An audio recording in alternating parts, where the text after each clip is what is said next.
In this video, I want to compare between New Zealand and Australia. It is pointing people which want to move to New Zealand, Australia, and considering where to move to. It is pointing mainly to IT people and startup co-founders. It is based on my 17 years of experience in New Zealand, working for the New Zealand government as a manager and running a couple of startups, and my 5 years in Australia as a CTO of various startups.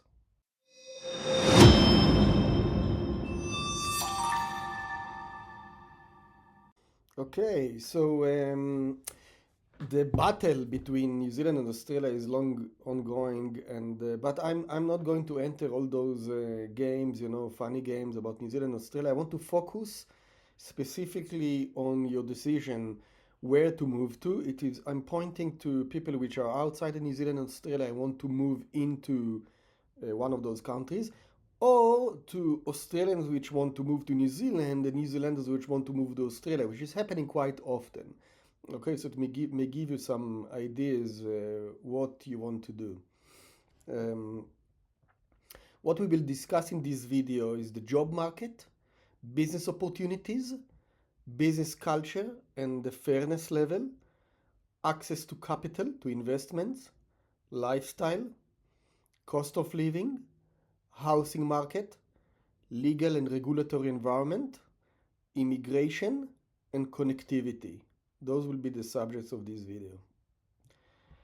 So let's start with the job market.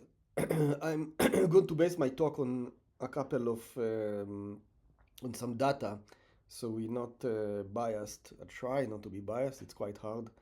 So first of all, I went on Seek Australia and Seek New Zealand, and I tried to compare between the total IT jobs available in both countries. So what I found out that in New Zealand, in all New Zealand, we had about 1,200 IT jobs available at the moment. In Australia, we had 8,300 jobs available, which show that the availability in Australia was higher, about 30% higher. Also, try to compare between Auckland and Perth. These are the most. It's quite hard to compare between cities. It's not correct, but Auckland and Perth has sort of the same population. Perth has about 2.2 million, and Auckland has about like 1.6. But Auckland also has an advantage over Perth because Auckland is more central in New Zealand, and Perth is not central in Australia. And I found out that the availability of IT jobs in both cities was sort of the same. So, in general, I would say that obviously Australia has a lot of more jobs to offer. And as we will see as we continue in this presentation, also more interesting jobs. But in general, the availability of jobs is quite similar, okay, in general. The distribution of the jobs will not be similar. So New Zealand doesn't have a lot of big cities. It has only basically one city, while Australia has about 5 or 6 what we call in New Zealand city. So the distribution of jobs and the availability over the geographic continent or location is better in Australia. Business opportunities. To try to analyze business opportunities, I went on the New Zealand Australia statistic pages and I tried to harvest how many businesses are there in the country and calculate it per capita. So the split of businesses is usually between small businesses, medium businesses, and large businesses. I was actually quite surprised to find to find this information.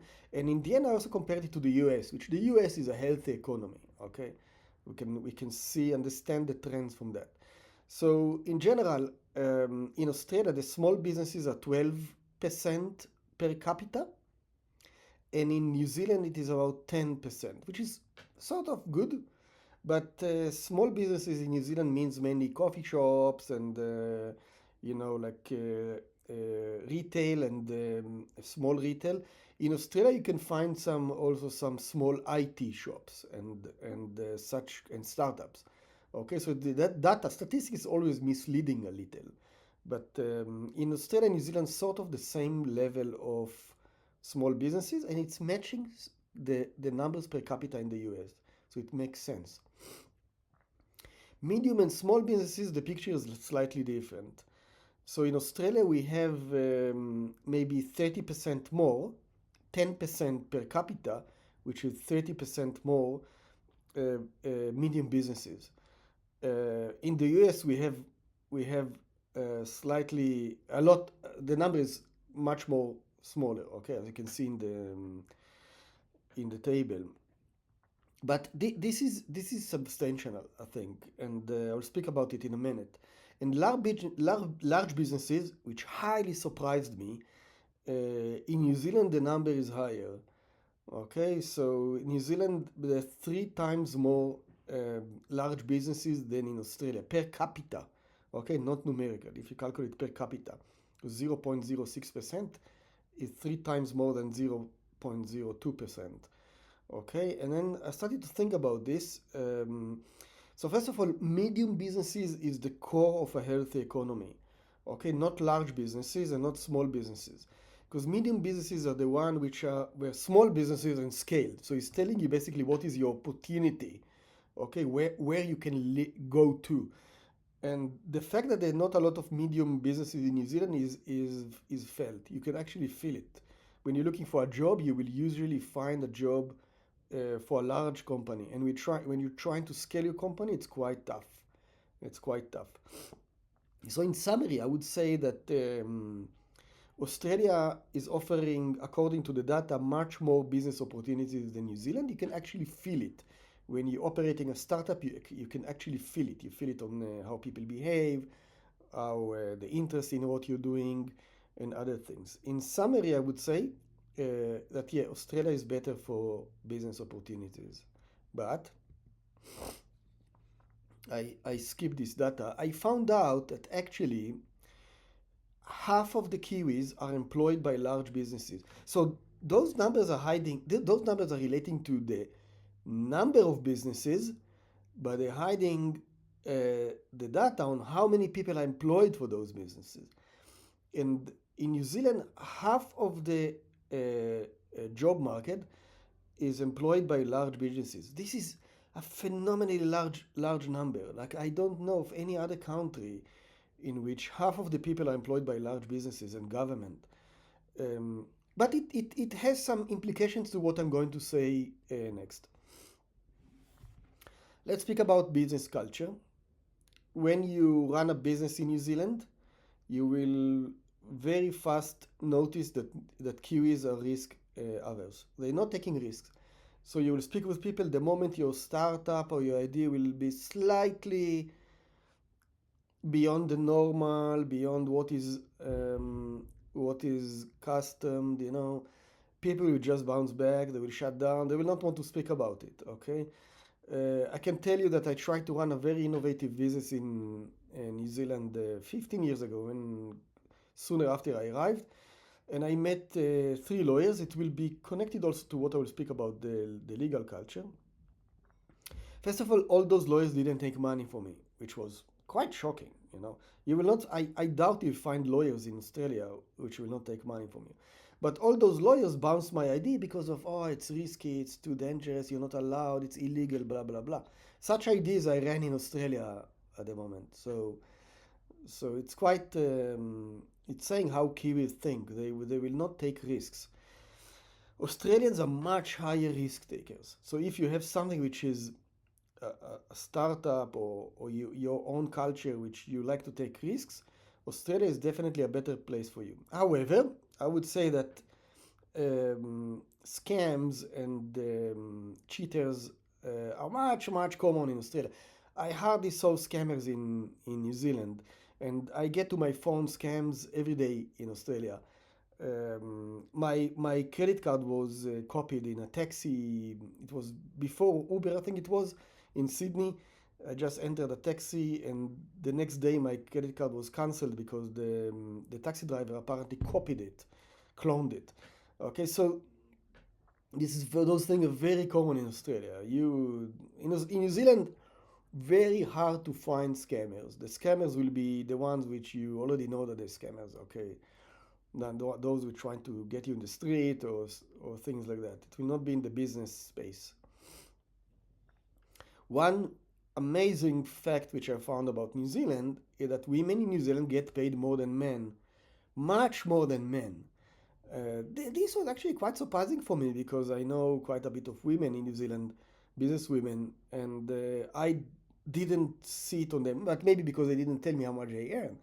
But statistically, women are getting paid much more than men in New Zealand, and also New Zealand has a higher executive level female than any other in the country, as far as I know. This is very, very nice. So if you're a woman, it means basically that New Zealand is offering much better opportunity for you than in other countries, and I would highly consider it. I have a video coming in the future about why I support women in business, um, and I think that if you're a woman or you're feeling that you're oppressed in other places, New Zealand is definitely a better place than Australia and a better place than other countries. In Australia, women are get paid less. I'm working now. I'm a CTO of a company co-founded by a woman, and she's amazing. She's really impressive. But statistics says differently. So statistics says that women get paid less. Okay, so this is something that you may want to consider. Another thing that I can say about New Zealand that it's much harder for foreigners. From my experience of New Zealand is very xenophobic and less innovative. Now, xenophobia, I'm sure that a lot of Kiwis will look very nice to you, but I can also guarantee to you that comparing to Australia, New Zealand is much more xenophobic. So if you the type of person which doesn't care about that and you don't care about comments about your culture or region, then maybe New Zealand will not so bad be bad for you. But if you're sensitive to it and if you respect your region and you don't want people to try to bend you to comply with the local culture, then I would say that New Zealand is quite problematic. And I think the signs for that, if you're already living in New Zealand, you may not notice that because Kiwi xenophobia is very, very sensitive. It's not like in Australia that people will tell you in the face, ah, you're like that. They will say very mild and sensitive things, but it will evident how they act. So, for example, if people relate to your accent, say something like, oh, I cannot understand your accent, or where are you coming from? Your accent sounds different. This is a xenophobic comment. In other countries it's not xenophobic, but this is telling that person will most likely not to work with you. Okay, so Kiwis will not tell you, I'm not going to work with you because you're a foreigner or because you're speaking a different language. They will just say something like that, and you will get a decline letter of or no interest, or people will not respond to your text later on, and you will scratch your head and say, "Wow, what happened? Why is he not speaking with me?" Australians, I found out, are much more friendly than New Zealanders, much more friendlier, and I could hardly feel xenophobic or ageism in Australia. I never had anyone relating to my accent at all. Even I have quite a strong accent. I see that opportunities are open for me, regardless of my ethnical origin. There is another thing which is about ageism. Ageism is also very strong in New Zealand. If you a white man my age, you're most likely to get different attention or behavior than sorry, my daughter entered the room, so I had to cut this part, and now she's sitting beside me listening. I was speaking about ageism. So in Australia and New Zealand, you'll be treated differently according to your age. In Australia, I didn't feel any problem of ageism. In New Zealand, I felt it quite strongly. And also, New Zealand is, as I said, it's one of another problem in New Zealand actually that when you say such things, when you criticize the system or you criticize the country, people really don't like you. In Australia, it's exactly the opposite. Everyone criticizing the government, everyone have some kind of criticism how to improve and stuff like that. So the business culture is definitely different between the countries. Investment and capital. So, if I'm honest, both countries, comparing to what I'm used to from Israel, are pretty useless when it comes to investment and capital. That's the truth. So if you have expectations to raise funds in Australia or things like that, or New Zealand, so forget about it. Okay, your chance is quite low. But there is more investment capital in Australia than in New Zealand. There are more grants, more private money, a lot of private people investing money in Australia, usually in their own startups, but you could find some seed investors and angel investors. You can find those things if you're good, if you have connections and stuff like that. There are also better grants, government grants in Australia. Relatively in Australia they're good. In New Zealand they're pretty useless, completely useless actually. And there's better infrastructure in Australia. You know, when there is investment in infrastructure, even in the level of roads and bridges, then it's creating an atmosphere of investment capital. In New Zealand, everything is done to the minimum. So even the roads, you know, even if you look under a bridge on a highway, you will see that some of the foundation is done from timber. You know, so New Zealanders will calculate what is the minimum level required for infrastructure, and that's what they will do. Australians do exactly the opposite. They're investing more than required, and that's why the country looks better. And also, the tax regulations as an entrepreneur is better in Australia. You're not paying tax for the first $18,000 a year or something like that. So it's giving you some kind of relief when it comes to tax. New Zealanders are chasing tax. They will just chase you with tax. It's like if you're one of the taxpayers of the country, you're like considered like a milking cow. And as an entrepreneur, it's not a nice feeling, you know. In general, New Zealanders, in general, the population, it's not everyone, they have this thinking that tax is revenue, that tax is innovative, you know. So it's really strange feeling, you know. In Australia, people understand that innovation is capital. Okay, they understand those things, and a tax is a cut from that capital. You need to pay tax in order to develop things in the country. Sort of the feeling in New Zealand, people think that tax is some kind of innovative idea. You know, it's quite strange. You know, it's like almost like a socialist, old-fashioned socialist, not the Scandinavian style of socialist. You know.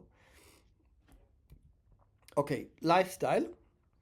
Lifestyle is very important. You know, you moving. If you want to move to a country, you want to make sure that you can preserve your lifestyle or have a better lifestyle. So a fact is that New Zealand has much more relaxed lifestyle. Okay, people people do their work and then they going to do their things. In the weekend, for example, Kiwi is completely shut down. I remember my first week in Australia. Um, I ordered a tradie. I called a tradie, and the tradie, it was Friday, and the tradie told me, I will call you back tomorrow. The day after was Saturday. And he did call me. He did call me back, and he called me back and spoke with me for a long time and gave me the quote and blah blah blah. And then I had to call a friend, an Australian friend, to make sure that I'm not being scammed, because in New Zealand I never had people calling me back in the weekend. Never. It looks to me so odd that I had to check that he's not scamming me. And my friend told me, oh no, it's very common. People do work in the weekend. And actually, even in our startup, people do work in the weekend. You will not see such a thing in New Zealand. No, no chance. Um, so the lifestyle in New Zealand, if you're looking to relax, New Zealand is a much better place. Nobody will call you in the weekend. 3 o'clock in the afternoon, if you work 9 to 5, 3 o'clock nobody will speak with you already. There are already people planning the afternoon. And both countries has an amazing outdoor to offer. Amazing outdoor. I disagree with the fact that New Zealand has better outdoor. Actually, I think that Australia has a much better outdoor because of the infrastructure and because Australia is more diverse and more comfortable to travel. But in general, both countries definitely offer an amazing outdoor. My friends in New Zealand told me you have nothing to do in New Zealand unless you striving to have a boat, a shotgun for hunting, and a fishing rod. Okay, so if you don't have a boat, a gun, or a fishing rod, you have nothing to look for in New Zealand. There's sort of, it's true. I think that unless you're looking to raise kids in a very relaxed environment, New Zealand is a paradise for those outdoor activities. Especially if you want to go fishing, you want to go on a boat, or you want to go hunting. It's a paradise. It's really really good. Australia, for example, hunting is almost impossible. You know, getting a shotgun or a gun license, it's quite tough. Although things Australia is much more tight country in that space. I'm going to speak about that in a minute after the next slide. Cost of living is also a big factor of deciding where you're going to live in, or we're going to move to. So New Zealand, in my eyes, has a very sensible cost of living, even compared to Europe. I lived in Europe, I lived in Israel, I lived in a lot of countries. I have residency, I have 3 citizenship and 5 residencies, so you can assume I have a bit of experience about that. And New Zealand has a very sensible cost of living, in my eyes. You can be satisfied with relatively low salaries, you know. Houses are always a problem in all countries. Okay, houses is a problem if especially you want to live in the center. But in Australia, housing prices is just insane. It's just crazy. That doesn't make sense. You know, it's if a house costs $3 million, a house which is a 19th century house with rats and holes in the ceiling and it's $3.5 million, you scratch your head and you're saying, you know, is it really, you know, something is wrong here. In general, the cost of living in Australia is crazy. In my eyes, it's just crazy. And comparing to New Zealand, New Zealand has a very sensible cost of living. You can have a salary, you'll be able to save money, pay your mortgage or whatever, and even save some money. It's also related to the fact that there's not a lot of what to do in New Zealand. This is a fact. So in Australia, you want to spend money because especially if you live in a place like Sydney or Melbourne, you have amazing coffee shops, amazing places to go, and everywhere in place you need to pay parking, you know, and parking is $15 an hour, sometimes 20. Yeah, in some places $20 an hour parking. In New Zealand, the parking, for example, in Wellington, if I recall properly, it was like $4.50 an hour, you know, something. It's sensible, you know, you can go. And in many places, you don't pay parking. In Australia, everywhere, in Sydney, sorry, I don't know all Australia, you will pay parking. It's a lot of money. People coming to the lake near my house. Just yesterday, I saw a ranger nailing a group of visitors, and the parking there $20 an hour. It's quite an expense, you know. I personally think that Sydney is not achievable. Sydney, almost if you're not after a startup exit, I would say forget about Sydney. Don't do it to yourself. A lot of Australians are moving to Melbourne and Brisbane. I know of a person which has quite a bit of money and they're moving out to Brisbane. If you're not living in the center, commuting will take a lot of time. So I would say forget about Sydney if you're not well off. Unless you're getting a 300,000. I saw the statistics. You need to buy a house in Sydney. You need both partners, to have a $300,000 a year salary. Now, who can do that? You know, a CTO is being paid $300,000. A CTO of a big tech company is $300,000 a year. So I don't know. I think it's not achievable unless you already have a foot in the market. I said I would say something about regulatory system and regulatory culture. In high level, Australia is a mess. And in high level, New Zealand is very tidy. So Australia trying to give you good service if you go for your driving license, you know, for your passport. Those things, they're trying to give you good service. But Australia is a mess. The bureaucracy is a mess. And New Zealand is very tidy. In New Zealand, anyone can fill any form, including immigration forms. In Australia, forget about it. You know, you need mortgage, you need a mortgage broker. Immigration, you need immigration advisor. It's just a mess. Okay, you need to take it into account because it's costing you money. Also, Australia is highly litigious. So the meaning of it is that Australians, if there's a problem, will go to a lawyer. You have a conflict with your partners, they will go to a lawyer. In New Zealand, the place where Kiwis will go to a lawyer will be in accommodation, rent, and then the system is already capturing that. The lawyers cannot do a lot because they have the tenancy tribunal, which is capturing that. So you cannot do a lot with lawyers. And employment is quite a mess in New Zealand, except that New Zealand is very, very clean. So you will find it very hard to find a legal battle, to enter a legal battle with someone. In Australia, you move in your car, oh, I will sue you. You're parking in a place, oh, they will sue you. You have conflict with the co-founders, they will sue you. Okay, they will get a $40,000 lawyer. So this is something you need to take into account. If you're not ready to have the business fight, or to stand on your back feet, Australia may be quite a tough place for you. It's a bit more reminding like the US. New Zealand, relaxed, casual. I can tell you that a lawyer, if you're trying to sue someone, most likely the lawyer will tell you, get off the tree, I'm not representing you. This is really nice. I think it's really nice. I don't like this culture in which lawyers are controlling the discussions between people. It's not good.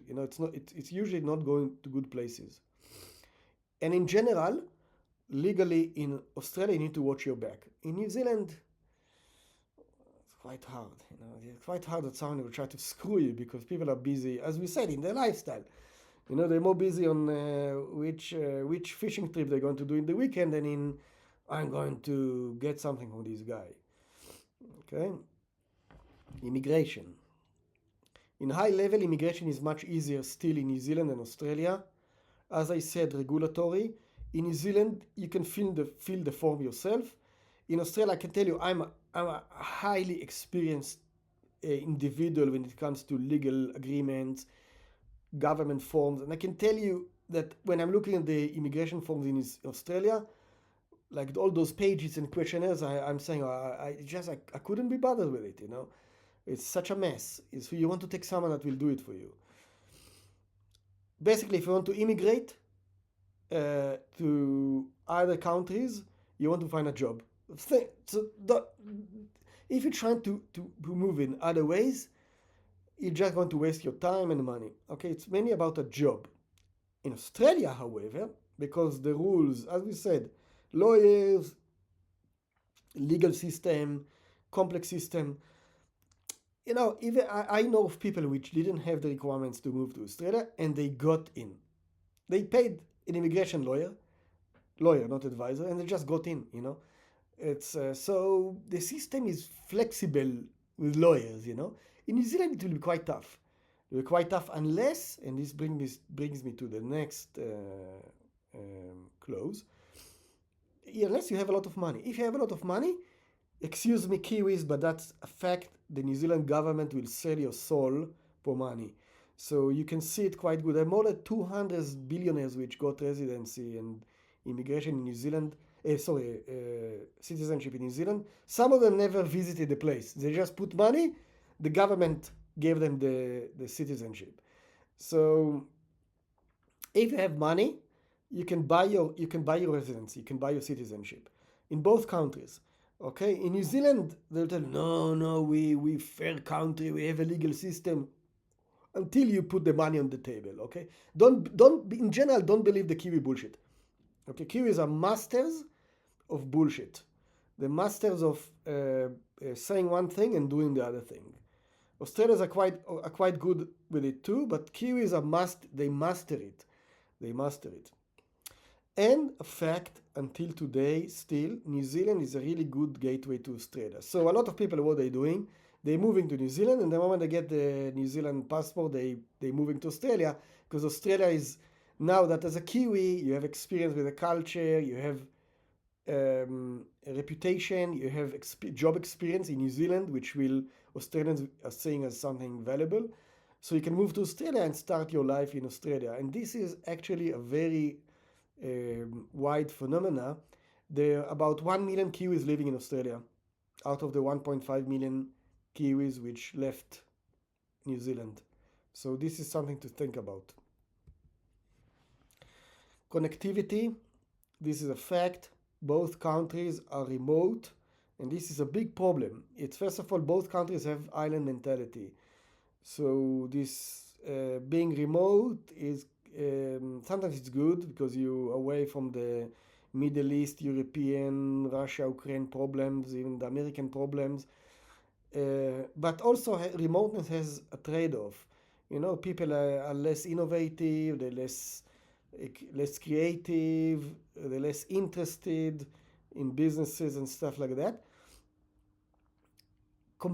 Considering this fact that both countries are quite remote, the connectivity is quite good. There are flights everywhere.